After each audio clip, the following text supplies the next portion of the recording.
생생하게 상생하며 건강한 경제방송 YTN 라디오 생생경제. 오늘 가장 뜨거운 경제 뉴스를 제일 생생하게 전해드리는 생생 인터뷰, 오늘은 2부에 진행합니다. 전경련 산하 한국경제연구원은 오늘 국회에 계류 중인 고용노동법안 530개 중에 고용노동법안은 364개, 규제 강화 관련 법안이 62.9%라고 밝혔습니다. 그러면서 계류된 이 법안들이 입법이 되면 경영의 어려움이 더 가중될 것이라고 밝히기도 했는데요.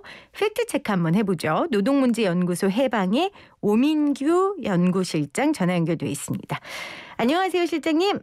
네, 안녕하세요. 네. 자, 먼저 국회에 계류 중인 고용노동 법안들 어떤 것들이 있습니까? 예, 고용노동 법안이라고 하면 아무래도 소관 상임위인 환경노동위원회 계류 중일 텐데요. 네.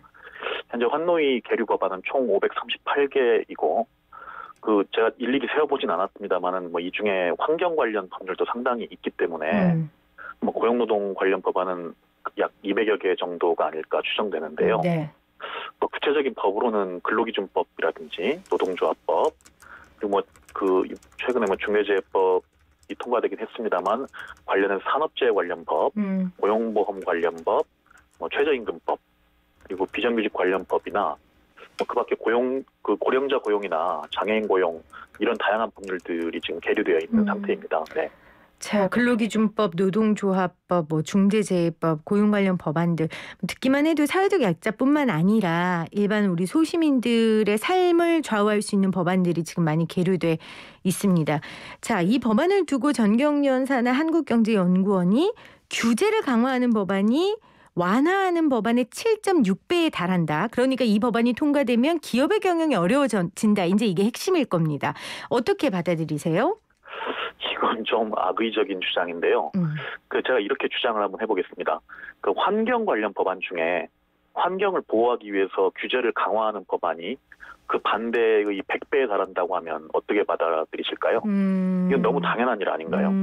어떤 국회의원이 기업 이윤을 위해서 환경을 희생시키는 법안을 내놓겠냐 말이죠. 반대로 한번 따져봤으면 좋겠는데요. 기업의 규제 완화를 다루는 법안은 몇 개나 될까요? 이건 소관 상임위가 엄청 많습니다. 네. 기본적으로 산업통상자원 중소벤처위원회, 그렇네요. 금융기업 다루는 정무위, 교통, 항공, 통신, IT 관련 기업 다루는 국토교통위, 과학기술정보방송통신위. 여기에 계류되어 있는 기업 규제 완화 관련 법률은 수천 개에 달합니다. 노동 관련 규제 강화하는 법의 7.6배는 고사하고 한 70배, 700배에 달할 겁니다. 그러니까 기업의 이익을 죽이는 법안이 아니라 국민을 위한 법안들이라는 얘기고, 그리고 지금 노동자를 위한 법안은 한노위 관련밖에 있을 수밖에 없으니 한노위 소속에 계류되어 있는 법안들이 노동자 중심인 게 당연하다. 그리고 다른 법안들과 비교해봤을 때 절대 많지 않다. 노동자들을 위한 법안이, 그 말씀이신 거예요. 그렇죠? 예, 그렇습니다. 네. 그래도 제가 좀 이 한국경제연구원 입장에서 질문을 좀 드리겠습니다. 제가 오늘은 오민규 실장님과 인터뷰를 하기 때문에 제가 그렇게 진행을 하겠습니다. 자, 기업의 비용 부담을 증가시키는 법안이 88개다. 지금 이렇게 주장하고 있는데, 예를 들면 계속 근로기간이 1개월 이상인 근로자에 대한 퇴직급여제 의무화 같은 경우에는 이거 굉장히 문제가 있다. 아니, 1개월 이러고 무슨 퇴직급여까지 주냐. 기업 입장에서는 이거 부담스럽다. 이렇게 얘기하는 거거든요. 어떻게 반론하시겠어요? 역시 마찬가지인데요. 아까 말씀드린 것처럼 기업 규제 완화 관련 법안은 1,000개가 넘을 텐데 네네. 통과는커녕 논의도 안 되고 있는 법안 88개 정도 가지고 조금 과한 주장 아닌가 싶은데요. 네. 1개월 이상 근속 노동자 퇴직 급여 문제도 그렇습니다. 이건 박근혜 정부도 해야 된다고 주장했었고, 네. 심지어 당시 노사정 협상에서 합의돼서 법안도 발의됐었던 거고요. 그러니까 밀린 숙제입니다. 그러니까 기업 부담이 늘어난다. 본래 기업은 고용 인원 한 명마다 매월 퇴직 적립금을 쌓아놓습니다. 그러니까 그렇게 해서 하게 되면 쌓아놓은 퇴직금을 주는 거죠. 근데 1년 넘지 않고 그만두면 퇴직금을 안 줘도 되니까 고스란히 기업 주머니로 챙기거든요. 근데 대한민국 노동자 중에 1년 근속 못 채우는 노동자들이 절반이지 않습니까? 그래서 어떤 기업은 억지로 노동자들 1년 이상 못 다니게 해서 퇴직 적립금을 다 착복하기도 해요. 네. 그러니까 기업이 추가로 부담하는 게 아니라 당연히. 어차피 쌓아놓은 돈입니다. 네. 예. 이걸 기업이 공돈으로 챙기지 말고 퇴직금으로 주라는 법인 거죠. 알겠습니다. 지금 오늘 이제 한경연에서 고용노동 계류 법안 중에 규제 강화가 규제 완화의 7.6배라는 주장이 나와서요. 그 반대되는 주장의 이야기를 좀 들어보고 있습니다. 비용 부담 증가하는 법안이 38.4%고 또 하나 이곳에서 주장하는 거는 추가 의무 부과하는 내용도 있더라고요. 이 네. 부분 중 추가 의무 부분에 해당되는 내용이 뭐 예를 들면 업무가 아닌 일로 부상이나 질병을 겪을 때 휴가 청구권 보장해야 된다. 이런 부분이거든요. 어떻게 보세요? 예. 사실 이 논의가 왜 이루어졌겠습니까? 그러니까 코로나19에 걸리면 격리돼서 노동을 못하니까 소득이 줄어들지 않습니까? 네. 근데 이 코로나19는 업무와 관련된 질병은 아닙니다. 근데 하지만 사회 전체의 이익을 위해서 격리를 해야 하잖아요. 네. 그러니까 자연스럽게 소득 보전 필요성이 제기됩니다. 그러니까 작년에 노사 정이 모여서 이럴 경우 소득 보전 방법 논의를 하자고 합의까지 했었죠. 기업의 대표격으로 나왔던 경총과 대한상의 모두 동의했던 겁니다. 그러니까 이런 피해 부담을 개인에게 지우지 말고 기업을 포함해서 사회 전체가 연대해서 함께 책임지자는 취지인데 마치 기업만 비용을 부담한다고 주장해서는 좀 곤란하지 않나 그렇게 생각합니다. 일단 계류됐다는 건 사실 어느 정도 사회적 공감과 합의를 하고 구체적 내용을 법안으로 만들었다는 거 아닙니까? 그러니까 전혀 생뚱맞게 올린 건 아니죠? 네, 그렇습니다. 네. 지금 말씀하신 것처럼 배경이 다 있고 네. 그렇다는 겁니다. 자, 하청 근로자 산재 발생 시의 원청 보험료율 반영의 경우에 최근에 이제 하청 근로자들의 사망 사고가 계속되고 있고 이런 부분을 개선해야 한다는 목소리가 높은 만큼 이 법안이 통과된 이후의 개선 상황을 좀 기대할 수 있을 텐데 구체적으로 좀 짚어주신다면요. 이것도 마찬가지로 비정상을 정상으로 돌려놓는 일인데요. 그러니까 산재 사고가 빈발하는 업무를 원청이 모조리 외주화, 그러니까 하청으로 돌려버렸지 않습니까? 그러니까 이걸로 원청은 산재 책임만 면제되는 게 아닙니다. 그러니까 자기 사업장 산재로 포함되지 않으니까 산재가 겉으로는 줄어들게 되죠. 네. 그래서 원청한테 근로복지공단이 오히려 산재보험료를 깎아줍니다. 그러니까 이렇게 재벌 대기업 원청에게 깎아준 산재보험료가 1년에만 수천억에서 수조 원에 달합니다. 그러니까 교통사고 많이 내면 보험료 늘어나는 게 상식이잖아요. 네. 그런데 산재사고가 빈발하는 사업장에 보험료를 깎아주고 있었던 겁니다. 이러니까 이제 원청이 산재사고 나는 걸 예방하는 데 투자할 이유가 없었던 거고 중대재해는 계속 하청에게 집중되는 악순환이 계속된 겁니다. 그래서 근데 지금까지 그 비용을 누가 댔느냐. 사실 산재 피해자와 그 가족 그리고 사회가 부담했습니다. 그렇죠. 그러니까 기업이 개인과 사회에게 비용을 전가했던 거죠. 네. 그래서 그걸 되갚으라는 취지에서 중대재해법도 생긴 거 아니겠습니까? 그래서 그동안 부당하게 보험료 깎아서 벌었던 돈을 산재 예방에 투자하는 취지로 정상화하는 거죠. 이걸 비용 부담으로 얘기하는 건 좀 억지가 아닌가 그렇게 생각을 합니다. 네. 그러니까 정상을 비정상으로 만들어서 절약된 돈은 사실 누군가의 목숨값이 될 수 있잖아요. 네, 맞습니다. 그러니까 다시 네. 비정상을 정상으로 만드는데 드는 돈은 당연히 누군가의 목숨값이니 그건 기업으로서 치러야 하는 거다. 네네네. 맞습니다. 자, 기업의 책임 범위를 지나치게 확대하는 측면이 있다라고 한경연은 주장을 하고 있습니다. 그중에 예시가 직접적 사용자가 아니더라도 근로관계에서 실질적 지배력이 있는 자를 사용자로 인정하거나 아니면 상시근로자 5인 미만 사업장도 근로기준법 보호 대상에 포함해야 된다. 이런 내용들은 기업의 책임 범위를 지나치게 확대하는 거다. 지금 이런 주장이거든요. 이건 어떻게 반론하시겠어요? 솔직히 이 지점을 문제 제기해 주는 건 제 입장에선 좀 고맙습니다. 네. 왜냐하면 지금 현실이 얼마나 어이없는지 저희들 입장에서도 설명할 기회를 주실 거거든요. 그러니까 이걸 언론에서 잘 이 보도를 해주시면 이런 주장을 다시는 안 하실 것 같아요. 한경연 같은 데서. 네. 그러니까 지금 5인 미만 사업장 현실이 어떤지 우선 연장 수당이 없습니다. 휴일 수당도 없고 야간 수당도 없습니다. 그러니까 연차 수당도 적용이 안 되고요. 네. 근로기준법 적용이 안 되니까요. 네. 그리고 부당 해고해도 구제를 못 받습니다. 사용자 마음대로 해고해도 불법이 아니에요. 근로기준법이 적용이 안 되니까요. 여기는 탄력 근로제 할 필요도 없습니다. 왜냐하면 노동시간 관련 아무런 규제가 없습니다. 그리고 주 52시간도 적용이 없고요. 이런 아주 기초적이고 기본적인 것들 적용하자는 건데 이걸 잘못이라고 주장하는 분들에게 문제가 있는 게 아닐까요? 거의 치외법권 쪽이네요.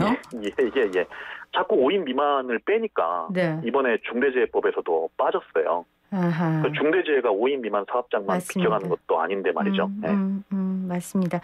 중대재해법에서 이번에 5인 미만이 빠졌죠. 그래서 많은 분들이 굉장히 우려하고 오히려 정말 어려운 노동자들 중에 정말 더 어려운 노동자들이 더 어려움을 겪게 되지 않을까라는 우려도 하셨습니다. 지금 9307님이 어느 기업에서 퇴직금을 매일 적립합니까? 대기업 아니고서야 그런 데는 없습니다. 이렇게 보내셨는데 그래서 이제 이것들을 일반 기업에도 할 수 있게끔 그게 노동자의 권리라는 거를 인정하는 법안들을 만들려고 하는 거잖아요. 그렇죠? 네네네.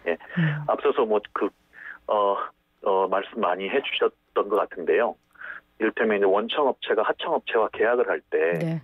기본적으로 이 노무비 산정 기준을 짤 때 그 퇴직 적립금을 반영을 하도록 되어 있습니다. 네, 그 사실 이제 현장 우리 노동자들 눈에 잘 보이지 않을 뿐이지 실제 그 도급 비용이나 이런 것들이 책정될 때 대부분 네. 고용 인원 수만큼의 월별 퇴직 적립금이 반영이 되어 있는 상태입니다. 네. 우리 방송 듣는 분들 중에 하청업체에서 일하시는 분들이 많으시네요. 지금 본인들 경험을 남겨주시는데 6305님은 우리 회사도 3명이 일하는 성경책 표지 만드는 하청업체 회사입니다. 일도 없지만 중간 공임이라 아주 힘듭니다. 방송 잘 듣고 있습니다. 이렇게 보내주셨어요. 네네. 그리고 4099님은 10년 전쯤 건설회사에서 일했는데 정도가 크지 않는 부상은 공상이라고 해서 피해자와 합의를 보는 선에서 처리하는 걸 많이 봤습니다. 산재 처리하더라도 하청에 떠넘기기가 일수고요.